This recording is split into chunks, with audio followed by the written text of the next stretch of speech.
Para ibu dan bapak, teman-teman muda, anak-anak yang terkasih, selamat pagi, selamat beraktivitas ya.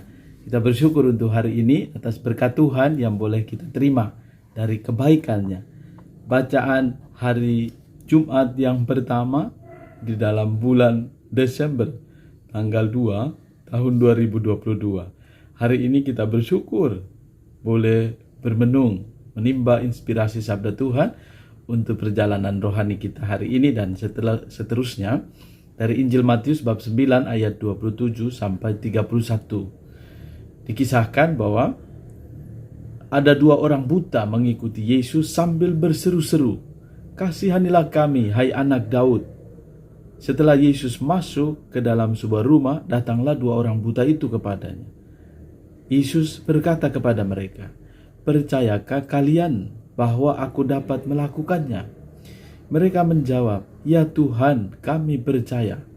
Lalu Yesus menjamah mata mereka sambil berkata, "Terjadilah padamu menurut imanmu." Maka meleklah mata mereka. Lalu dengan tegas Yesus berpesan kepada mereka, "Jagalah, jangan seorang pun mengetahui hal ini." Tetapi mereka keluar dan memasyurkan Yesus ke seluruh daerah itu. Bapak Ibu Saudara sekalian yang terkasih, dari kisah ini kita boleh mengambil inspirasi. Tentu kita boleh melihat bahwa pertama-tama dua orang buta ini mengikuti Yesus sambil berseru-seru.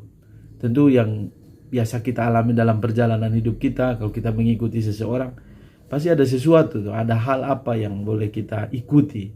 Dua orang buta ini mendekati Yesus, mohon disembuhkan. Dan itu seringkali kita juga alami, bahwa kalau kita ada sesuatu yang kita harapkan, biasanya kita mengikuti apapun keadaan kita. Dan mereka berseru, pertama-tama lihatlah, mereka memohon. Hal ini tertulis dengan nada, "Kasihanilah kami, hai anak Daud." Mereka juga mengingatkan kepada kita bahwa Yesus adalah keturunan Daud. Kasihanilah kami. Lalu setelah Yesus masuk, yang menarik adalah Yesus bertanya kepada mereka, "Percayakah kalian bahwa aku dapat melakukannya?" Inilah respon mereka. Mereka menjawab, "Ya Tuhan, kami percaya." Lalu Yesus menjamah mata mereka sambil berkata, "Terjadilah padamu menurut imanmu." Sungguh menjadi kesempatan bagi kita kalau kita percaya sungguh. Seringkali kita goyah iman kita karena misalnya misalnya kita sudah yakin bahwa kita katakan, "Oh, saya ini percaya, saya percaya sungguh." Tapi kenyataannya tidak, berarti kita tidak percaya sebetulnya ya. Meskipun kata-kata kita katakan percaya, tapi seringkali keraguan-raguan yang ada di dalam hati kita itu membuat sebenarnya kita tidak percaya. Karena yang tahu kualitas percaya kita sesungguhnya adalah diri kita sendiri. Kita katakan, "Ya saya percaya," tapi dalam hati kamu ragu-ragu. Itu yang seringkali membuat kita tidak menemukan apa yang dikehendaki oleh Tuhan. Lihatlah, Tuhan Yesus katakan, "Terjadilah padamu menurut imanmu." Jadi apa yang kamu imani, apa yang kamu percayai, itulah yang dikehendaki oleh Tuhan untuk setiap kita. Mudah memang ya, terkesan, tetapi dalam penghayatan harian tidak semudah itu. Karena seringkali ada egoisme dalam diri, apakah begitu? Lalu dengan pengetahuan seringkali meragukan segala sesuatu, lalu kita pun terpengaruh dengan pengalaman iman kita. Tapi itulah proses pencarian iman kita, perjalanan rohani kita. Semoga dengan kisah kedua orang buta ini, kita mulai dimampukan bahwa imanmu boleh mampu menyelamatkanmu karena keyakinanmu yang utuh. Dan juga lihatlah, Bapak Paus Fransiskus mengungkapkan, Tuhan tidak pernah memberi seseorang hadiah yang tidak mampu mereka terima. Bisa juga berupa hadiah iman, juga hadiah perjuangan hidup kita.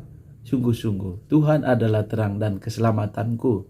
Sebagaimana Mazmur 27 mengajak kita untuk boleh hari ini belajar dari kedua orang buta ini. datang dengan sungguh, memohon kepada Tuhan karena ingin memperoleh kesembuhan. Yang dimohonkan adalah kasihanilah kami.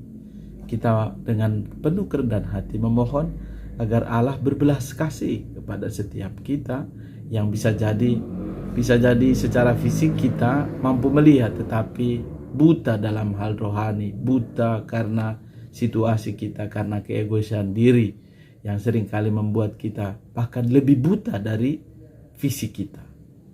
Maka kita mohon agar kiranya Roh Allah sendiri mencurahkan Roh Kudus-Nya untuk membuka mata hati kita agar mampu melihat, dan juga terlebih di dalam pekan Advent yang pertama ini, juga hari Jumat yang pertama ini, kita boleh memiliki hati seperti hati Tuhan Yesus. Semoga pengharapan ini semakin menguatkan dan menuntun kita untuk bertekun. Kita menantikan Yesus Kristus, penebus dan Tuhan kita, yang akan mengubah tubuh kita yang hina menjadi serupa dengan tubuhnya yang mulia. Semoga Tuhan menganugerahkan berkat bagi keluarga dan komunitas, untuk semua mereka yang merayakan hari ulang tahun kelahiran pada hari ini, hari ulang tahun perkawinan, juga untuk seluruh aktivitas kita, untuk semua mereka yang ada dalam situasi sulit dan proses pemulihan, dikuatkan oleh berkat Allah yang Maha Kuasa, Bapa, Putra, dan Roh Kudus. Amin. Tuhan Yesus memberkati kita.